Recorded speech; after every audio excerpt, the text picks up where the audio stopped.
If it feels like a lifetime since the Seattle Seahawks won a home game, well, it basically has been. What has gone wrong for the Seahawks at Lumen Field, and how can they fix things going into week 3 against the Saints at home? We'll be breaking it all down here on our Wednesday edition of Locked On Seahawks.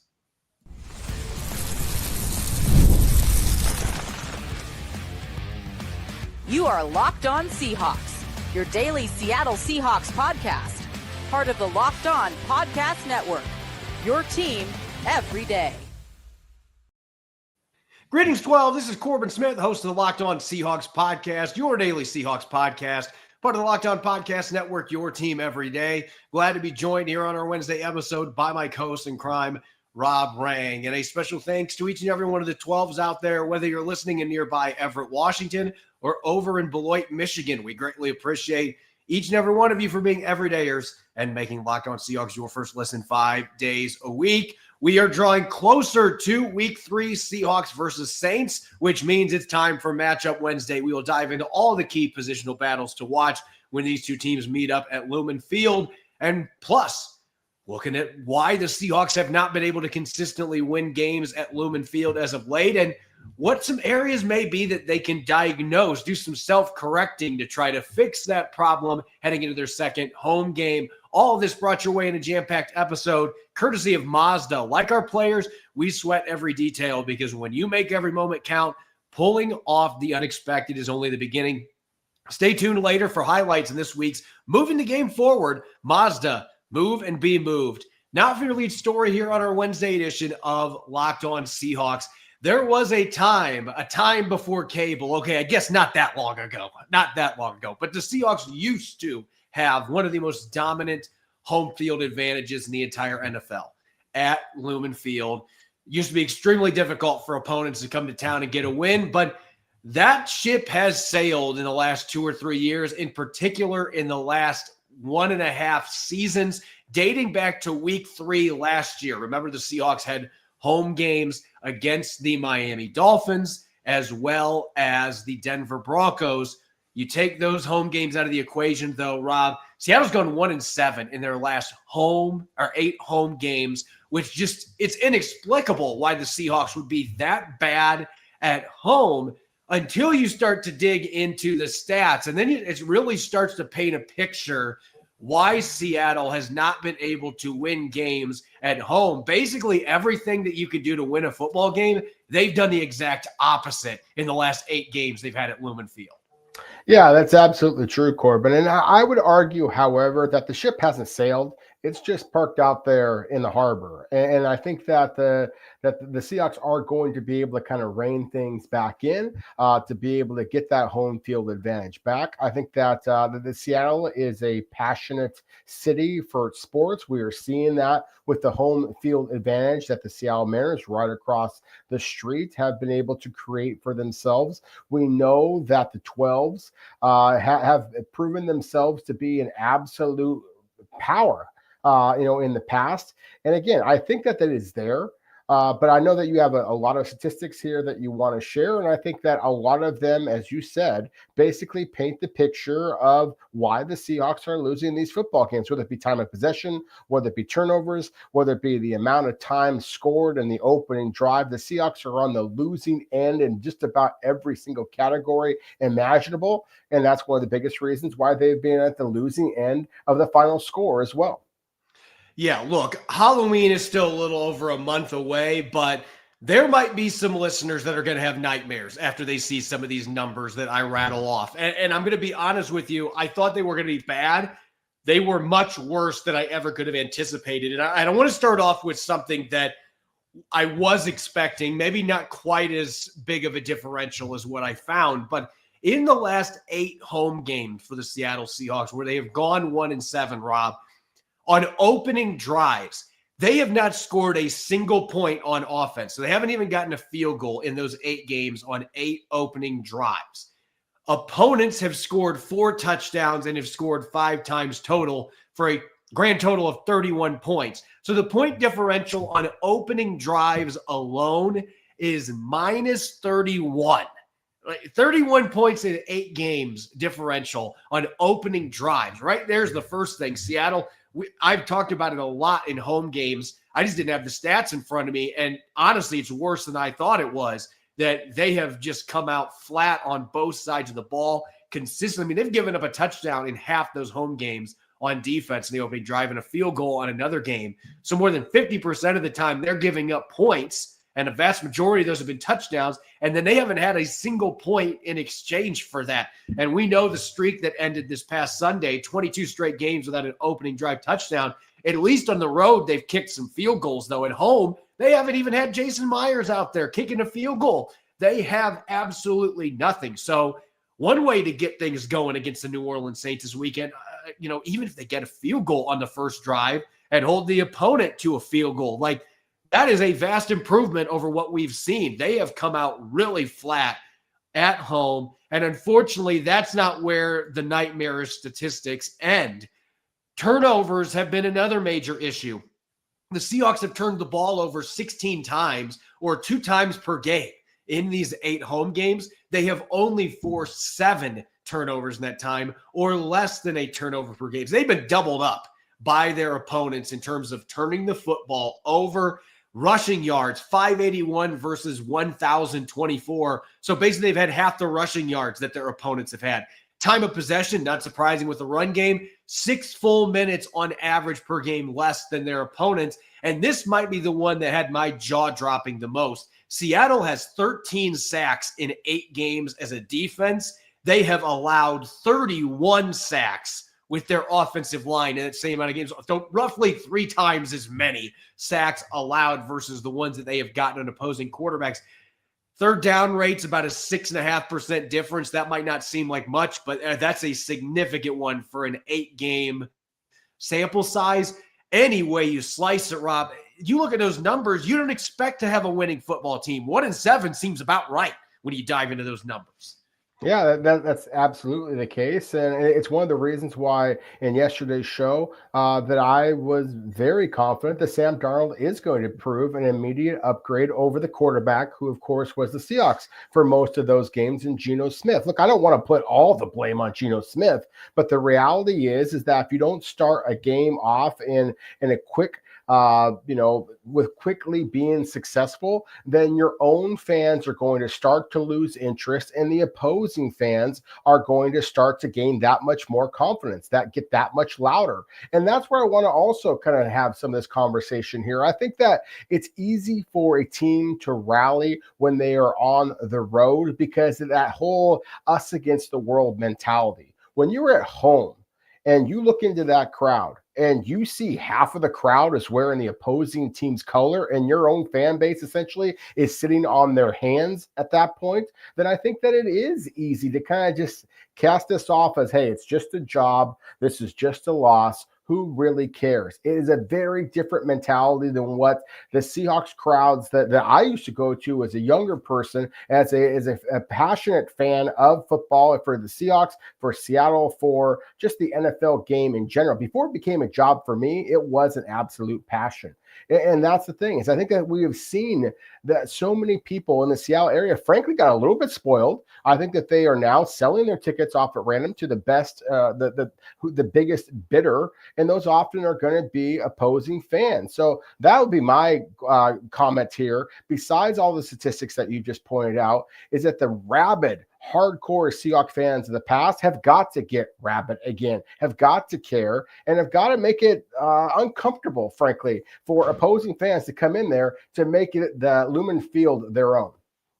Well, if you want fans to be rabid, then you better start winning games and you better get off to faster starts. That would be my commentary with it at this point. I can get some of the frustration when you've seen your team lose 7 out of 8 games at home, and a lot of them weren't close. That's the other thing. Like, a lot of these games slipped away early and they fell behind multiple scores. Like, those are things that take the wins out of the sails for fans, and it makes it that it's not fun. So I think you can point to both directions, say, well, some fans just have kind of, they've just started selling their tickets off to make a profit, whatever.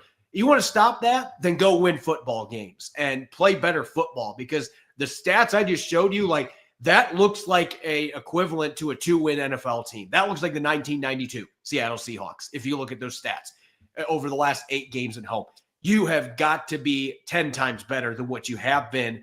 You can't just expect to walk into your home stadium and win. And I almost wonder if that's been part of it. It became so customary to, we're going to find a way to win that it eventually reached a point where it's like, you got to bring it. Like, you're playing NFL teams. You have got to bring it. And I don't care if your crowd's loud. And you start losing games, you lose that loudness. You lose the decibel level. So we'll see what things look like on Sunday. But I can tell you there are several pointers there. Get more sacks the other team, get more turnovers, don't turn the ball over, try to get your run game going, slow their run game down, and for goodness sake, don't get outscored 7-0 on your opening drives like they have done more than half these games that they've had at home, their last 8. So you want to get the home blues fixed and start winning games there again. There's a pretty easy recipe, some self-inflicted things they can get taken care of. They can get the Seahawks back into their winning form in front of the 12s. When we come back, it's Matchup Wednesday. We're going to start with the Seahawks on defense going up against the Saints on offense. That'll be coming up next here on our Wednesday edition of Locked On Seahawks. This is Mazda's Moving the Game Forward, brought to you by those who believe it's not just about playing the game, it's about redefining it, because these moments do more than win. They push what's possible. They remind us to go that extra yard, shift into that extra gear, and keep moving the game forward. Even though he didn't have a catch, didn't run the ball, Robbie Oots proved to be a one-man bowling ball as a lead blocker against the Pittsburgh Steelers this past weekend, including a play where he knocked out not one, but 2 of the linebackers in the middle of the Steelers defense. That's what you call clutch, and it keeps fans and players alike moving forward, always chasing the next great moment. When you follow what moves you, the unexpected is only the beginning, and just like there's more to every highlight, there's more to a Mazda vehicle. Mazda, move and be moved. NFL season is back, and honestly, there's nothing better than being in the stadium surrounded by fans cheering on your team. But let's be honest, getting tickets can be a hassle, whether it's login screens, prices jumping at checkout. It can be a frustrating process, and that's why I use Game Time, the app that gives the advantage back to the fans. Game Time is fast, it's easy, it's backed by the Game Time guarantee. You're always going to get 100% authentic tickets delivered on time at the best price, and all the fees are included. So no secret prices. What you see is the price you pay. I pull up on Game Time in just a couple taps. I get amazing deals. I'm talking your favorite NFL games as low as $100. The app makes it super simple. I can even see the exact view from my seat before buying. And I love zone deals as well. Pick the section, Game Time picks the seats, and you save big. It's faster, cheaper, and less stressful than any other way I've bought tickets in the past. Download the Game Time app, create an account, and use the code LOCKEDONNFL for $20 off your first purchase. Terms apply. Again, that's the promo code LOCKEDON NFL for $20 off. Swipe, tap, ticket, go download Game Time today. Welcome back to the Wednesday edition of Locked On Seahawks. I'm your host, Corbin Smith. Glad to be joined, as always, by my co-host in crime, Rob Rang. And a special thanks to each and every one of the 12s tuning in. And thank you, as always, for making Locked On Seahawks your first listen 5 days a week. We greatly appreciate it. Nearing a Week 3 matchup between the Saints and the Seahawks at Lumen Field. And there may be a little bit of PTSD. The last time these teams met at Lumen Field in Week 3 back in 2019, Drew Brees was out, didn't matter. Teddy Bridgewater came in with Alvin Kamara, and the Saints took the 31-26 victory, and it was not that close. It was a blowout for a good chunk of that game. Seattle made it look close late with a flurry of points, but fans are going to be hoping to avoid a repeat there when the Seahawks were favored in that game. This Saints team is not near the same as they were back then, though. They've had a lot of veterans leave, retirements, Drew Brees obviously being the most notable, and they've had guys like Ryan Ramczyk that left the team as well. This has been a franchise that has been rocked by departures and salary cap issues, but they still have a few old mainstays from that team, and in particular, I call him Mr. Butterworth. Alvin Kamara, the guy runs like he's got grease all up and down his uniform, butter all up and down his uniform. He is so slithery, and his contact balance as good as anybody in the league. And the Saints, even though they're 0-2, Rob, Kamara has been a big factor in these last 2 games, had almost 100 rushing yards against the 49ers last week. The same defense that Seattle couldn't get to 80 rushing yards as a team against. I think that Alvin Kamara is still the number one guy that the Seattle Seahawks have got to slow down in this game. You cannot let him break a bunch of tackles. You can't let him do damage in the screen game, which he did in 2019 as well. He has been a nightmare for the Seahawks, over 150 yards per game in his 3 games in his career against them.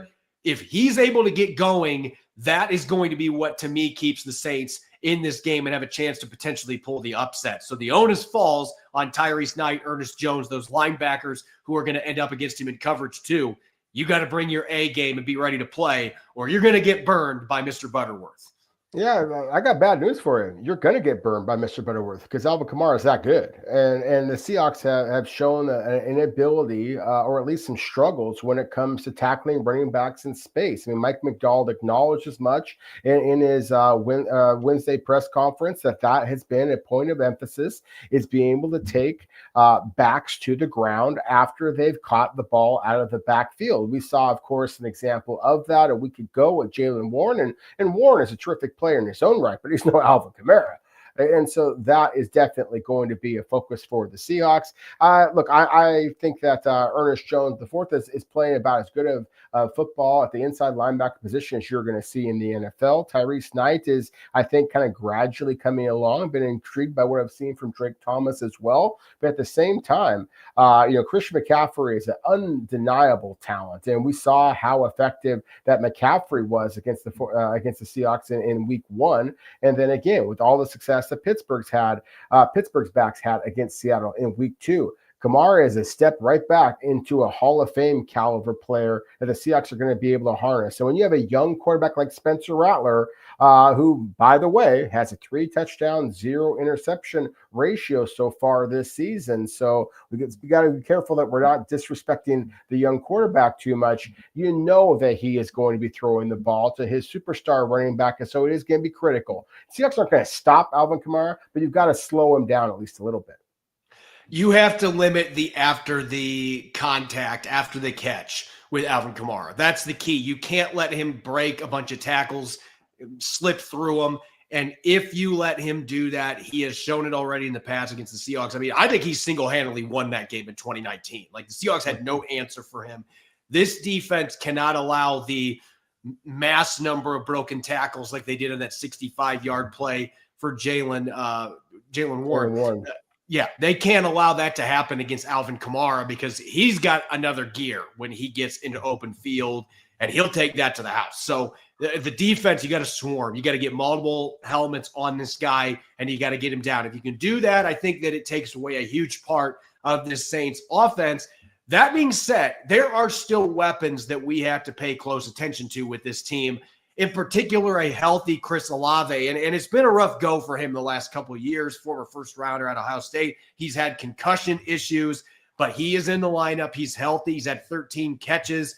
Not a lot of yardage with those catches, but certainly another one of those Ohio State receivers that can do a lot of damage both inside and outside. Really smooth route runner, has the speed to take the top off the defense. And Brandon Cooks, even at his advancing age, is still a guy that runs pretty smooth and can get some big plays downfield as well.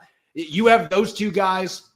The Saints have a couple other decent receivers they can lean on as well. Not a strength necessarily, but the Saints have some pieces on the outside that Josh Jobe and Reek Woolen, if a healthy Devin Witherspoon back this week, those are not going to be easy matchups by any means, especially with Rattler playing with more confidence by quarter as he gains experience working in Kellen Moore's offense. Yeah, I'd actually argue that this is a strength of the Saints roster, that Chris Olave is a legitimate star when he is healthy. Brandon Cooks has proven himself to be a big play specialist throughout his long NFL career. Rashid Shaheed can absolutely fly as well. The Saints made the trade for Devon Bailey from the Denver Broncos. That adds some size. He's 6'5", 200 pounds. He can sky and get the football. And he's got kind of that long strider, kind of deceptive speed. You mentioned the quarterback against Spencer Rattler. That's one of his strengths, is that he can throw the football down the field with great accuracy and trajectory. So, again, I'd be remiss if I didn't mention one of my favorite slot receivers, Mason Tipton. This is a guy that doesn't have a lot of buzz to him just yet, but he can get open against quality cornerback play. This is a different type of a receiving core, Corbin. The Seahawks just had the great success without Devin Witherspoon against the Pittsburgh Steelers. We all know who DK Metcalf is, but he's a big, strong guy that doesn't change directions very well. That's the thing. Is the Saints receivers do change their direction well. It is going to be critical that the Seahawks get pressure on Spencer Rattler, because if they do not, he can pick apart a quality NFL secondary. I've watched it myself in person. And so, again, I think that this is a more formidable Saints offense, especially in the passing game with Kamara and definitely these wide receivers, than their 0-2 record would suggest. They've lost both their 2 games, but they were within a score of both of those 2 games, losing at home against the Cardinals and at home against the 49ers. 2 teams, of course, the Seahawks know better than anybody, are 2-0 to start the season. Yeah, and I think you mentioned the key point here. We're talking pressure. The Seahawks actually have the highest pressure rate in the NFL this year with their front 4. They have been outstanding at getting pressure without bringing extra blitzers, which we thought Mike Macdonald going into this year was going to do that more. And maybe he will when Nick Emanwari and Devin Witherspoon are healthy, but he hasn't needed to because the front line's been so good. And this is a matchup against the Saints' interior offensive line. This has been a real issue for New Orleans in the first 2 games. Cesar Ruiz has struggled mightily. His run blocking's taken a step back as well. He's had some problems giving up quick pressures. They have been without Trevor Penning, who's been dealing with an injury. He's missed the last couple of games. And by the way, Dylan Radin's another player they brought in free agency. He is banged up too. Eric McCoy's a really good center, but the guard positions, there's some significant issues that the Saints are dealing with. And you're going up against a Seahawks opponent right now. Those defensive tackles, they are sharks seeing blood in the water. Byron Murphy II at 1.5 sacks last week. Leonard Williams is playing just as well as last year, consistently blowing up plays in the backfield, pressuring QBs. Jaron Reed has been excellent. This is a matchup that Seattle should be able to hold their own. Ruiz is not playing great football right now. If Penning is back, he's been coming off an injury, and he's new playing the guard spot. He played tackle before.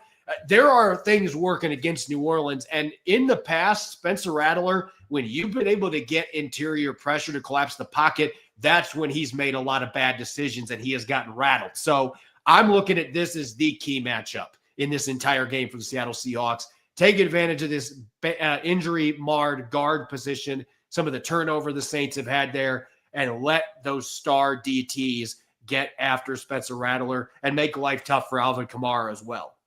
Yeah, I think especially with the left guard, Trevor Penning, of course, he was a player that played most of his NFL career and his college career at the tackle position. And as you mentioned, he has been injured for the first couple of games. So he's going to be coming back, playing that guard spot. I just think the initial quickness of Byron Murphy, the power and quickness that is Leonard Williams, just the tenacity that is Jaron Reed. I think that is going to be a matchup that the Seahawks should be able to exploit. One of the numbers that you mentioned in the opening segment here of why Seattle has struggled is the fact that they have, only sacked the opposing quarterbacks in the first quarter 13 times while giving up 31.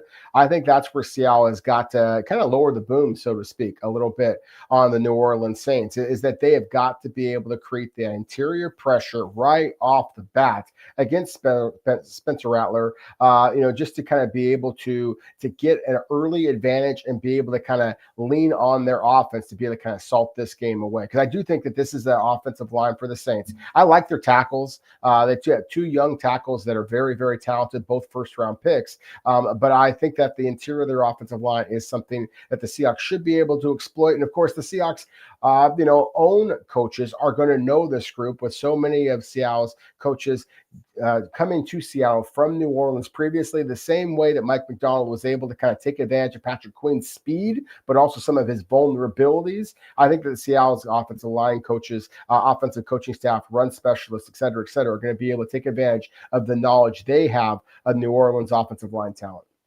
When we come back, we're going to shift gears to the Seahawks on the offensive side of the ball, going up against a Saints defense that has had some struggles in the first couple of weeks. We'll dive into that up next here on our Wednesday edition of Locked On Seahawks.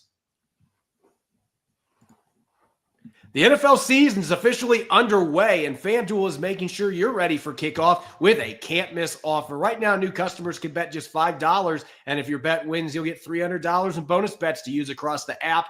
I love using FanDuel because it fits however you like to bet. Player props such as how many touchdowns Sam Darnold will throw against the Saints, building a same-game parlay with multiple prop bets from week 3, or just jumping in live as the action unfolds. It makes every game more exciting, whether you're watching your team or just keeping an eye on your fantasy lineup. It's quick, easy, and the best way to add a little more thrill to your Sundays. So are you ready to play? Download a FanDuel app now by visiting FanDuel.com to get started. That's FanDuel.com to place your first $5 bet. Welcome back to the Wednesday edition of Locked On Seahawks. I'm your host, Corbin Smith. He's Rob Rang. A special thanks to each and every one of the 12s out there. And thank you, as always, for making Locked On Seahawks your first listen 5 days a week. We greatly appreciate it. The Seahawks getting back home, looking to win a game at Lumen Field. It has felt like a long time since that has happened. They will be hosting the New Orleans Saints this weekend. And New Orleans comes in 0-2. But as you mentioned earlier, Rob, they have been competitive. It's not like these have been blowout losses to the Cardinals and the 49ers, albeit with San Francisco playing with a backup quarterback, no George Kittle. Certainly there were some things that helped the Saints in that game last week, but they have played hard for new coach Kellen Moore. The defense has had more struggles than the offense has had up to this point, and that's been one of the big problems for why New Orleans is 0-2. And I see a number of matchups that could work in favor of the Seahawks this game offensively. There is one that worries me a little bit, though, and that is the edge defenders. I know that Cameron Jordan is at the tail end of his career, but Carl Granderson has 3.5 sacks the first 2 games. New Orleans has a couple of other players. Maybe Chase Young will be back this week. We don't know yet. If Young is back, that's another former top 5 pick that has the ability to harass quarterbacks consistently. This is going to be a big game for both Charles Cross and Abe Lucas, who was on the injury report today with an elbow issue. He was limited. So I don't think there's anything to be worried about on that front. They had full pads on today, so probably taking it easy on a few of these vets that were a little banged up. But if he isn't 100% in this game, it's another opportunity for the Saints to maybe wreak some havoc with their edge defenders. Yeah, as you said, I mean, Carl Granderson, 3.5 sacks, so he's tied for the NFL lead over the first 2 games of the season. He's doing a really nice job in Brandon Staley's defense. Brandon Staley, of course, defensive coordinator, former Los Angeles Chargers head coach. And so I do think that the Saints are more formidable that, again, their 0-2 record would suggest. They lost to the Cardinals 20-13. They lost to the 49ers 26-21. So in both cases, it was a 1-score football game. And I do like the versatility of the Saints rushers. You mentioned Chase Young. You mentioned the immortal one, it feels like, in Cameron Jordan. There was a tight end back in the day named Jordan Cameron. I get mixed up all the time. But also Chris Rumpf, another speedy edge rusher, has got length. So again, it's going to be some versatility that the Saints are going to be able to throw at the Seahawks.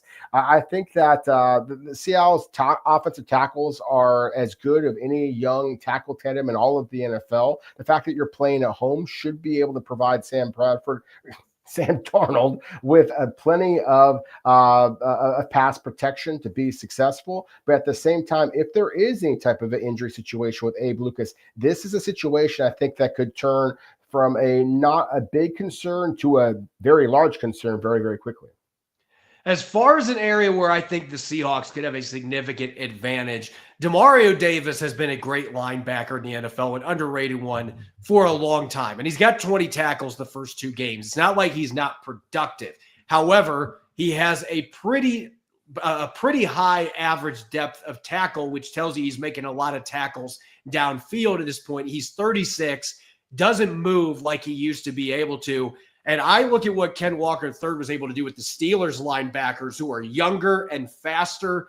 This is an area that I think the Seahawks can exploit both in the run game and in the passing game. Now, Zach Charbonnet did not practice today, so maybe George Holani gets thrust into this situation as the number 2 running back. But either way, I like Walker and Holani. If Charbonnet's healthy, I like them going up against the Saints linebackers. Demario Davis is an incredibly instinctive player with all the experience that he brings. So again, I'm not taking a shot at the guy because I think he's still a solid player, but he can't move sideline to sideline like he used to be able to. It doesn't have the burst that he used to be able to, and he's a liability in coverage a lot of the time. I feel like we could include the tight ends in this discussion, but the running backs in the passing game, Kubiak, I think, is going to find some ways to try to get those guys matched up with the Saints linebackers. And I think you get into the second level, both in the run and the pass game, that this could be a big advantage for the Seattle Seahawks. Yeah, I agree with you. I think that you articulated very well when it comes to Demario Davis, a terrific football player, instinctive, highly physical, but at this point in his career, very much better going straight downhill towards the line of scrimmage rather than laterally. I do think that this might be a matchup that Seattle is going to look to exploit as far as their running backs running wide, which, of course, we saw Kenneth Walker have some success with that, especially on that breakaway touchdown to kind of salt away the game. And then as a receiver, I thought it was interesting how Clint Kubiak kind of changed the way he called games. Obviously, it wasn't the level of success that the Seahawks were hoping for in the week 1 loss to the 49ers, but they did throw the ball to their backs often. They did not throw the backs very often in the week 2 victory against the 49ers. So whether it be the backs, whether it be the tight ends, I think that you have to attack the Saints linebackers. And I think that's just going to open up more running lanes. So again, to me, what this all comes down to, this is going to be a story we're going to say over and over again all year long. Run the damn ball, stay consistent with it. If you can do that, I think that you can eventually overwhelm the Saints linebacking core.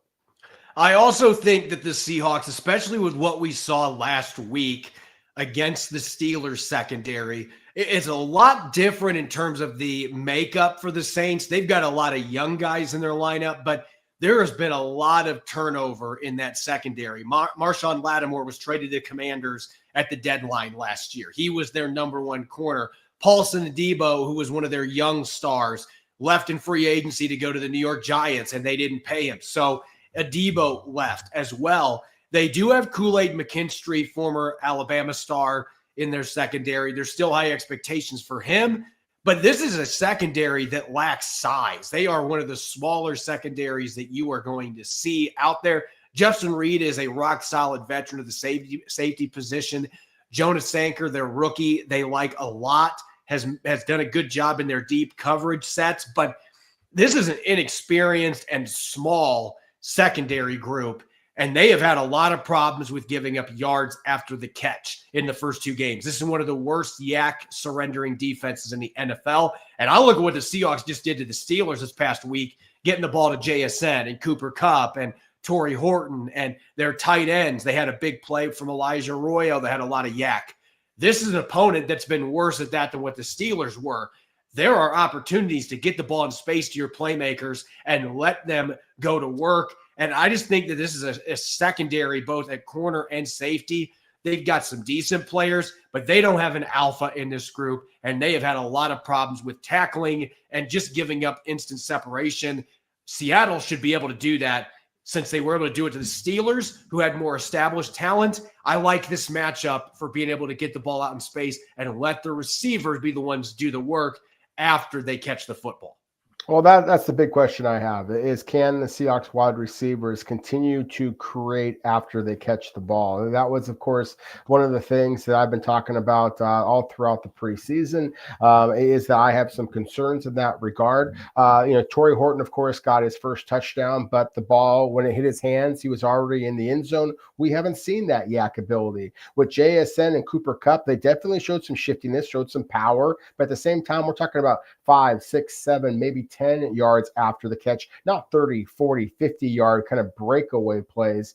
The Saints have some guys who are different sizes, different speed sets. Every team has that variety at the cornerback position. I'm curious to see if the Seahawks are going to be able to take full advantage of that. As I mentioned the scores before, with the Saints loss, again, single-digit losses. I don't think that this is going to be a blowout that some people are anticipating for the Seahawks. I do expect Seattle to win this football game, but at the same time, I think it's going to be closer than people think. I think it's going to be a game where Seattle is going to definitely try to focus on running the football. If the Seahawks are able to break away and win by double digits, then I think it's going to be exactly the case that you just mentioned, whether it be a tight end, whether it be a wide receiver, but somebody breaks a big play in the passing game. Yeah, I think the yak yardage, I think it's just going to be a big part of this offense with the scheme. That has always been a big part of the Shanahan system. Kubiak's offense in his stops as a coordinator, that has been a big part of this offense. They didn't have that in week one, but they were able to get a lot of yak, particularly Cooper Kupp, who had 41 yards after the catch by himself in the game on Sunday against the Steelers. If they can find that formula again against this Saints secondary that has given up a lot of yak the first 2 weeks, then I think that they've got an opportunity to maybe put up, baseball term, a crooked number in this game and maybe be able to get some separation. But this is a pesky Saints team that, again, they're playing hard. They might not have won yet to this point, but you cannot sleep on this football team. And they're going to be ready to play. Kellen Moore's going to have them ready to go. So you cannot overlook this team, even with their 0-2 record. When we come back tomorrow, it's all about Crossover Thursday. I'll be teaming up with Ross Jackson of Locked On Saints to take a deeper dive into this upcoming matchup on Sunday at Lumen Field. As always, you can follow me on X and Blue Sky at Corbin Smith NFL. You can follow Rob at Rob Rang, and make sure to subscribe to Locked On Seahawks on YouTube or wherever you listen to your podcast to make sure you don't miss a single episode. Tune in tomorrow morning. We'll have Crossover Thursday, Locked On Seahawks, Locked On Saints. Everything else you need to know, deep dive into this upcoming matchup at Lumen Field. Enjoy the rest of your Wednesday, and thanks for tuning in. Go Hawks.